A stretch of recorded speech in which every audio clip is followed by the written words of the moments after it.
At that point, the Celtics had a 2-point lead, 51-49, with 3.5 minutes to go in the second quarter. Jalen Brown ejected, as you saw right there. Celtics post-game live. Tom Giles, Chris Forsberg, Eddie House. The C's doing what they could to hang into the game in the second half, ultimately falling this one to San Antonio, 125-116, the final score. But you go back to that moment with 3.5 minutes to go in the second quarter, Eddie. Jalen Brown at that point, you heard Scout reference it a number of times during the broadcast, having one of his best games, completely in control of the game before he gets ejected. Your thoughts on the ejection and how that impacted everything? Well, I mean, it definitely impacted everything. I mean, the outcome of the game, the way the game was going to be played, all of those things come into play.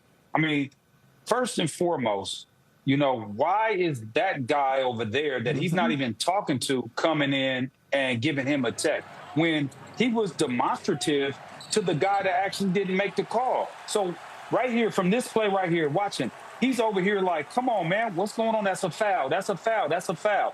And he's really talking to that guy right there. He's running up over to him. That's a foul. So he gets his technical foul, right? We take that. All right, he takes it. He's like, you got to call that foul. I understand where he's coming from. Now he's talking to the other ref, and he's saying, what's going on? I think the fact that everybody started grabbing him and things like that, that made this other guy come in and want to be the hero, man. And really, he is zero. I don't even know who he is. And what he needed to do is stay out the way and just ref the games. A guy that don't nobody care about. And then right here, once somebody gets turned up, you don't want to be grabbing them and touching them. Just let them go.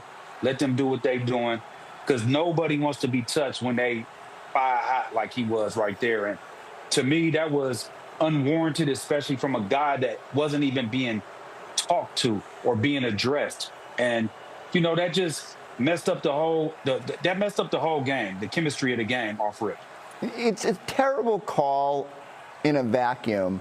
It's an even more terrible ejection in a game in which two of the best teams in the league, on a night where Jalen Brown is trying to play to an MVP level, to come out of nowhere and make that call is absurdly ridiculous. And just like you said, let's roll it back first, right? So Jalen has been frustrated much of the season with the officiating. It came to a head in that first San Antonio meeting where the Celtics shoot only 4 free throws at home. He goes off after the game, gets fined, calls out Curtis Blair.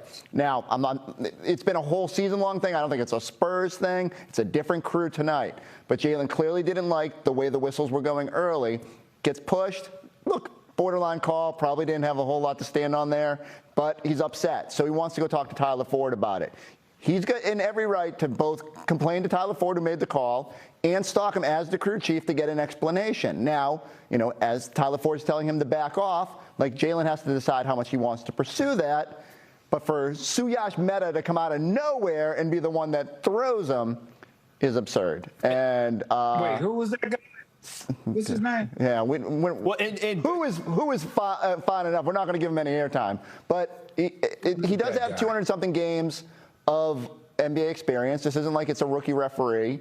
He actually has a pretty cool story about he was pre-med and left school and became an NBA official. We don't want to hear a story, Forsberg. Get past him. He just made the list. Go ahead, Giles. For context, too, Tyler Ford was the crew chief, right? Mm-hmm. So that's who Jalen Brown's talking to. This was an instance where it was the third official even who made the ejection, Chris, which adds to it. Just stand over there, man. Why are you trying to get involved in the conversation?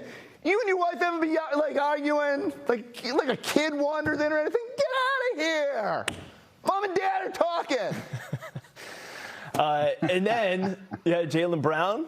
This the ish I be talking about. That went out pretty much right before halftime even. So wasn't long after the ejection. When you tweet from the locker room, it's kind of elite. I was hoping he would start a live stream, like, you know, just mad, just get on Twitch or whatever they are on, you know. Just start, get it out there. Have a little bench session. Well, we will have any and all post-game locker room that we get throughout this show, and we'll also hear from Joe Mazzulla, his thoughts on it as well. But let's send it back out now, where we got Drew and Scal standing by. You guys mentioned it a number of times, but it certainly kind of changed the game there in late in the second quarter.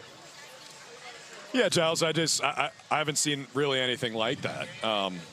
you know, when the crew chief is having a discussion with a star player, you don't see the third official go in there and try to back up the crew chief by throwing the star player out of the game. It just doesn't happen. Now, Scott, we were talking about it on the air, off the air.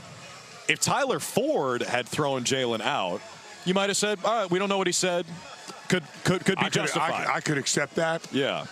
But usually the crew chief doesn't need help, right? That's not how it works. Listen, I don't know how the officials and how they handle that. I don't know what was said with Tyler Ford to the other official. I have no idea. It's just, it messed the game up. This game was shaping up. The Celtics kind of figured out Wembanyama. Jalen Brown in particular figured out Wembanyama. And I was okay with not calling the foul, and I like Jalen Brown showing emotion. I'm okay with all of it. I just don't get why the other official stepped in there and threw him out. And, you know, it's unfortunate, obviously, because this game was shaping up to be one of the best of the season. Also for Jalen Brown, you see the numbers.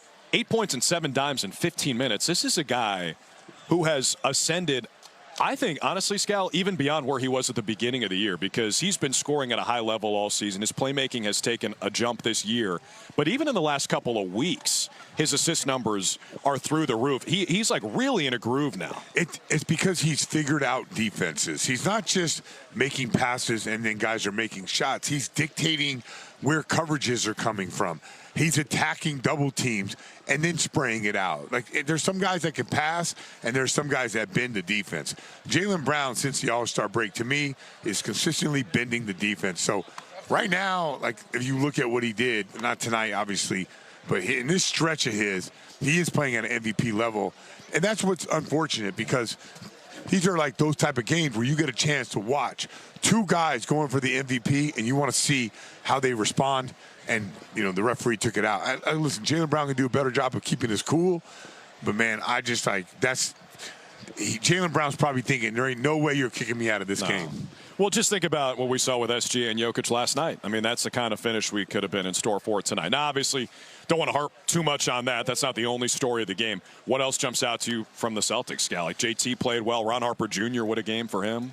Yeah, I mean, it just felt like we needed another guy. Like, San Antonio, the way that we figured him out early was really impressive. And then their execution is on a high level. Wembanyama's on a high level. And they have other type of players that come up big. So that team is operating like a championship-level team. And I feel like we need Jalen Brown. It's one of those things where, for any Celtic fans out there that are arguing the fact that, man, like, Tatum, how's he going to come back? And, like, when you win a championship, you need the best players. And the best players are different. That's like the level that we need to go to. We needed both our guys out there.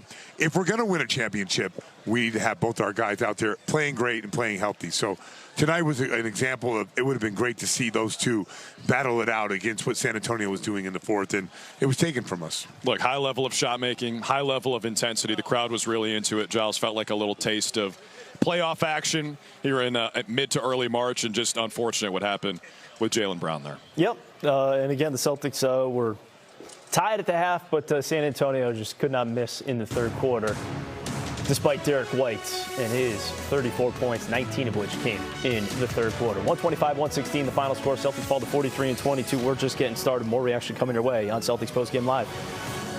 Celtics Postgame Live is presented by your New England Ford dealers and Ford Trucks, America's best-selling trucks for 49 years.